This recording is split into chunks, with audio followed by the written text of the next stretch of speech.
رہے تھے۔ میں بھی آپ صلی اللہ علیہ وآلہ وسلم کے ساتھ تھا۔ جب میں طواف کے دوران ان بتوں کے پاس سے گزرا تو میں نے بھی ان کو چھوا۔ نبی پاک صلی اللہ علیہ وآلہ وسلم نے فوراً فرمایا ان کو ہاتھ مت لگاؤ۔ اس کے بعد ہم طواف کرتے رہے۔ میں نے سوچا ایک بار پھر بتوں کو چھونے کی کوشش کروں گا تاکہ پتہ تو چلے ان کو چھونے سے کیا ہوتا ہے اور آپ صلی اللہ علیہ وآلہ وسلم نے کس لیے مجھے روکا ہے۔ چنانچہ میں نے ان کو پھر چھو لیا۔ تب آپ صلی اللہ علیہ وآلہ وسلم نے سخت لہجے میں فرمایا، کیا میں نے تمہیں ان کو چھونے سے منع نہیں کیا تھا؟ اور میں قسم کھا کر کہتا ہوں نبی پاک صلی اللہ علیہ وآلہ وسلم نے کبھی بھی کسی بت کو نہیں چھوا، یہاں تک کہ اللہ نے آپ صلی اللہ علیہ وآلہ وسلم کو نبوت عطا فرما دی اور آپ صلی اللہ علیہ وآلہ وسلم پر وحی نازل ہونے لگی۔ اسی طرح اللہ تعالیٰ حرام چیزوں سے بھی آپ صلی اللہ علیہ وآلہ وسلم کی حفاظت فرماتے تھے۔ مشرک بتوں کے نام پر جانور قربان کرتے تھے، پھر یہ گوشت تقسیم کر دیا جاتا تھا یا پکا کر کھلا دیا جاتا تھا، لیکن آپ صلی اللہ علیہ وآلہ وسلم نے کبھی بھی ایسا گوشت نہ کھایا۔ خود آپ صلی اللہ علیہ وآلہ وسلم نے ایک بار ارشاد فرمایا، میں نے کبھی کوئی ایسی چیز نہیں چکھی جو بتوں کے نام پر ذبح کی گئی ہو، یہاں تک کہ اللہ تعالیٰ نے مجھے نبوت عطا کر دی۔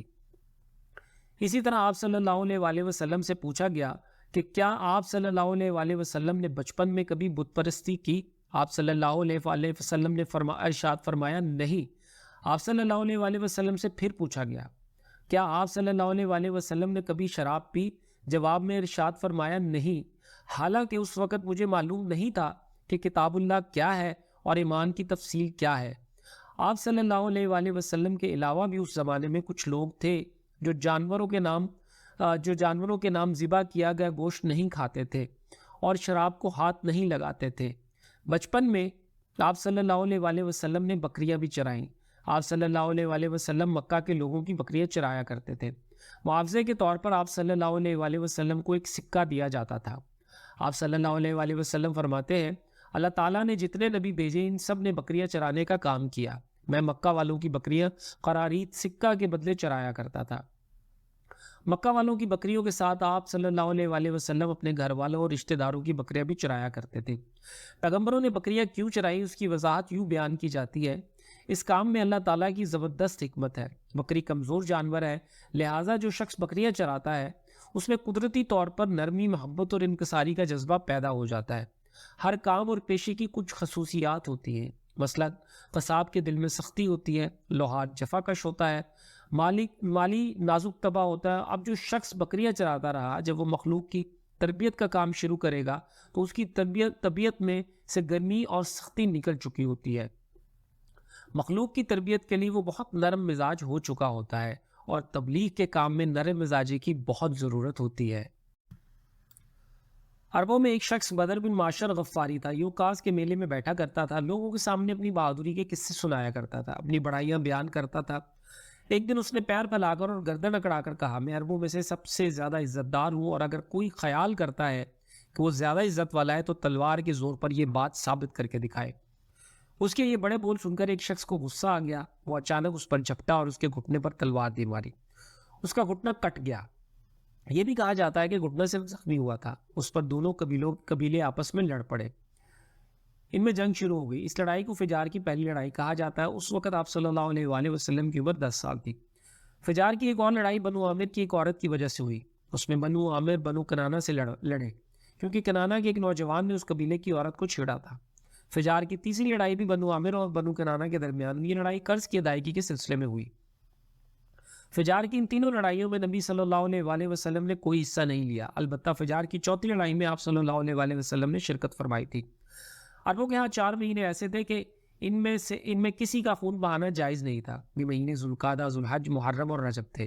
یہ لڑائیاں چونکہ حرمت کے ان مہینوں میں ہوئی، اس لیے ان کا نام فجار کی لڑائی رکھا گیا۔ فجار کے معنی ہیں گناہ، یعنی یہ لڑائیاں ان کا گناہ تھا۔ چوتھی لڑائی جس میں نبی کریم صلی اللہ علیہ وآلہ وسلم نے بھی حصہ لیا، اس کا نام فجار بزاز ہے۔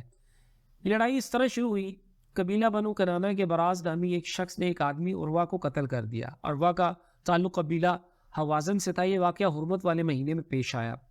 براز اور عروہ کے خاندان کے لوگ یعنی بنو کنانہ اور حوازن اس وقت اوقاس کے میلے میں تھے۔ وہی کسی نے بنو کنانہ کو یہ خبر پہنچا دی کہ براز نے عروہ کو قتل کر دیا۔ یہ خبر سن کر بنو کنانہ کے لوگ پریشان ہوئے کہ کہیں میلے ہی میں خوازن کے لوگ ان پر حملہ نہ کر دیں، اس طرح بات بہت بڑھ جائے گی۔ چنانچہ وہ لوگ مکہ کی طرف بھاگ نکلے۔ خوازن کو اس وقت تک خبر نہیں ہوئی تھی، انہیں کچھ دن یا کچھ وقت گزرنے کے بعد خبر ہوئی۔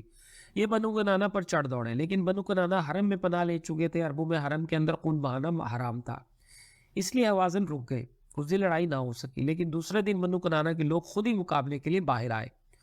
ان کی مدد کرنے کے لیے قبیلہ قریش بھی میدان میں نکل آیا۔ اس طرح فجار کی یہ جنگ شروع ہوئی۔ یہ جنگ 4 یا 6 دن تک جاری رہی۔ اب چونکہ قریش بھی اس جنگ میں شریک تھے، لہٰذا آپ صلی اللہ علیہ وآلہ وسلم کے چچا آپ صلی اللہ علیہ وآلہ وسلم کو بھی ساتھ لے گئے، مگر آپ صلی اللہ علیہ وآلہ وسلم نے جنگ کے سب دنوں میں لڑائی میں حصہ نہیں لیا۔ البتہ جس دن آپ صلی اللہ علیہ وآلہ وسلم میدان جنگ میں پہنچ جاتے تو بنی کنانہ کو فتح ہونے لگتی، اور جب آپ صلی اللہ علیہ وآلہ وسلم وہاں نہ پہنچتے تو انہیں شکست ہونے لگی۔ آپ صلی اللہ علیہ وآلہ وسلم نے اس جنگ میں صرف اتنا حصہ لیا کہ اپنے چچاؤں کو تیر پکڑاتے رہے، اور بس 6 دن کی جنگ کے بعد بھی کوئی فیصلہ نہ ہو سکا۔ آخر دونوں گروہوں میں صلح ہو گئی، لیکن یہ کافی خون خرابے کے بعد ہوئی تھی۔ اس جنگ کے فوراً بعد حلف الفضول کا واقعہ پیش آیا۔ یہ واقعہ اس طرح ہوا کہ قبیلہ زبید کا ایک شخص اپنا کچھ مال لے کر مکہ آیا۔ اس سے یہ مال عاص بن وائل نے خرید لیا۔ یہ عاص بن وائل مکہ کے بڑے لوگوں میں سے تھا، اس کی بہت عزت تھی۔ اس نے مال تو لے لیا لیکن قیمت ادا نہ کی۔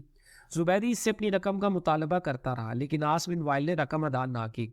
اب یہ زبیدی شخص اپنی فریاد لے کر مختلف قبیلوں کے پاس گیا، ان سب کو بتایا کہ عاص بن وائل نے اس پر ظلم کیا ہے، لہٰذا اس کی رقم دلوائی جائے۔ اب چونکہ عاص مکہ کے بڑے لوگوں میں سے تھا، اس لیے ان سب لوگوں نے عاص کے خلاف اس کی مدد کرنے سے انکار کر دیا، الٹا اسے ڈانٹ ڈپٹ کر واپس بھیج دیا۔ جب زبیدی نے ان لوگوں کی یہ حالت دیکھی تو دوسرے دن صبح سویرے وہ ابو قیس نامی پہاڑی پر چڑھ گیا۔ قریش ابھی اپنے گھروں میں ہی تھے۔ اوپر چڑھ کر اس نے بلند آواز سے چند شعر پڑھے، جن کا خلاصہ یہ ہے: اے فہر کی اولاد، ایک مظلوم کی مدد کرو جو اپنے وطن سے دور ہے اور جس کی تمام پونجی اس وقت مکہ کے اندر ہی ہے۔ اس زبیدی شخص کی یہ فریاد آپ صلی اللہ علیہ وآلہ وسلم کے چچا زبیر بن عبد المطلب نے سن لی۔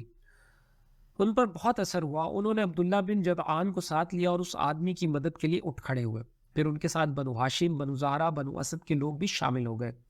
یہ سب عبداللہ بن جدعان کے گھر جمع ہوئے، یہاں ان سب کو کھانا کھلایا گیا۔ اس کے بعد ان سب سے خدا کے نام پر حلف لیا گیا۔ حلف کے الفاظ یہ تھے: ہم ہمیشہ مظلوم کا ساتھ دیتے رہیں گے اور اس کا حق اسے دلاتے رہیں گے۔ اس حلف کا نام حلف الفضول رکھا گیا۔ اس عہد اور حلف کے موقع پر اللہ کے رسول صلی اللہ علیہ وآلہ وسلم بھی قریش کے ساتھ موجود تھے۔